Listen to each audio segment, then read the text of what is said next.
From concern over jury trials to uncertainty in Venezuela and unease over an activist's anti-Semitic posts and British citizenship, this week's episode of The Roundup will explain and analyse all the key political news in a balanced and accessible way to help you stay informed. Just a reminder, you can read this episode and check my sources on NewsOfTheWeek.net, where you can access all of News of the Week's other content. First up, let's talk policy change and the Justice Secretary's plans to scrap jury trials, which was something covered in The Telegraph.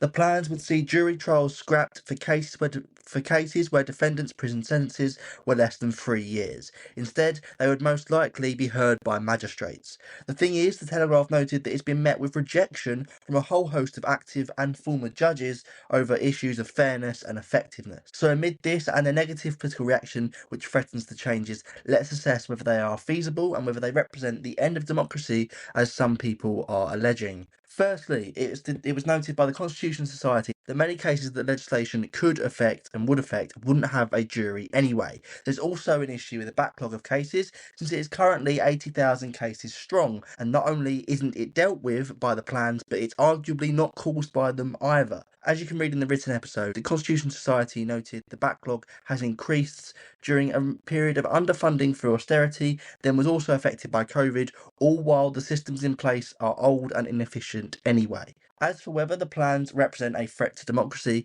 since the juries are already not used in many trials, this isn't an outright scrapping, since they are only redrawing the lines over where juries are used, which isn't very divisive in and of itself. It's a common thing. So while the plans might not be feasible, they do not represent a massive threat to British democracy. Moving on, we need to talk about energy and bills, because LBC noted that Ed Miliband, the Energy Secretary, is on the verge of setting out an investment into reducing bills and emissions that's worth £13 billion. The extra investment, which seems like it will build on current plans, will follow the Chancellor's pledge to cut energy bills by £150 per household, which she issued at the budget. The investment will come in the form of a grant alongside restrictions being lifted on technology and things like plug-in solar panels.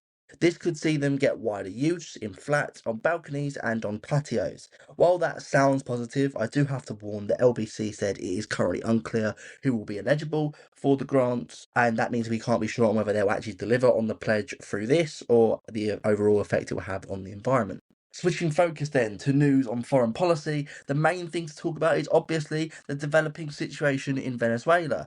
Here, HuffPost reported that Starmer refused to condemn Trump's takeover of Venezuela as a breach of international law. The thing is, he didn't actually endorse it either. Instead, he said he'd wait for the facts and that he was supportive of international law and that the UK was not involved.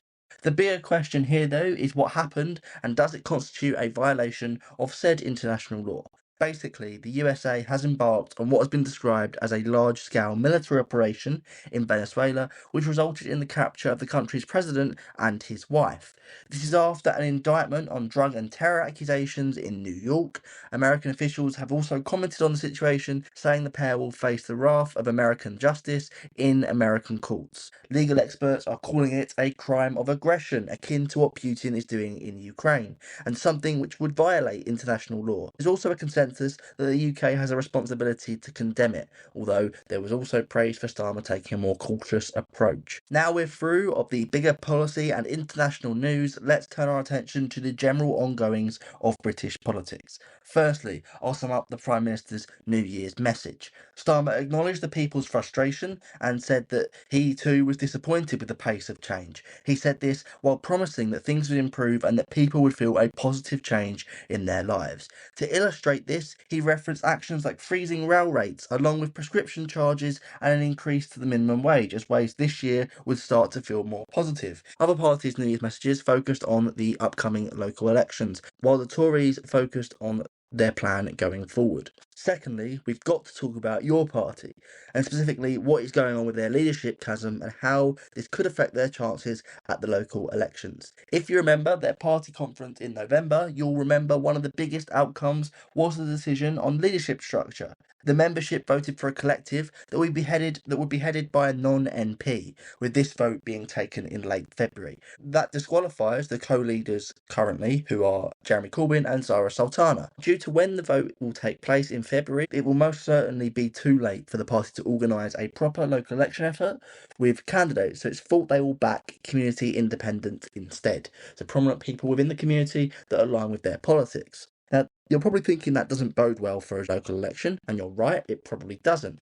But it would be a departure from normal campaigning that most parties do. But we'll have to wait and see how the effect could take place, because it might be that they find candidates that resonate with them work. It's not likely, but that might be the case. The bigger story in this section is the fate of Alaa Abd El Fattah and his British citizenship, with LBC noting Starmer is being urged to strip him of said citizenship. Why? Well, in 2010, the British Egyptian activists seem to have posted tweets calling for violence against Zionists, even civilians, and suggested he disliked white people, if only sarcastically. Now, that wouldn't necessarily matter if members of the British government hadn't pressured for his release from jail for years, and if they hadn't welcomed him back after his return to his family last month, although they did do that not knowing about the tweets. While he was in prison for a sentence that was branded a breach of international law by the UN, there are now calls for his British citizenship to be revoked due to his tweets, which the Foreign Office has said are abhorrent. He has said he unequivocally apologises for the shock and hurt his tweets caused. At the moment, the future of his citizenship currently remains unclear, but while we don't know what will happen, I want to know what you think. Should his citizenship be revoked, and what do you think of the government's handling of it? With that in mind, let's look at the latest stats and trends to round off the episode. Sky News noted that migrant crossings in small boats in 2025 were the second highest ever.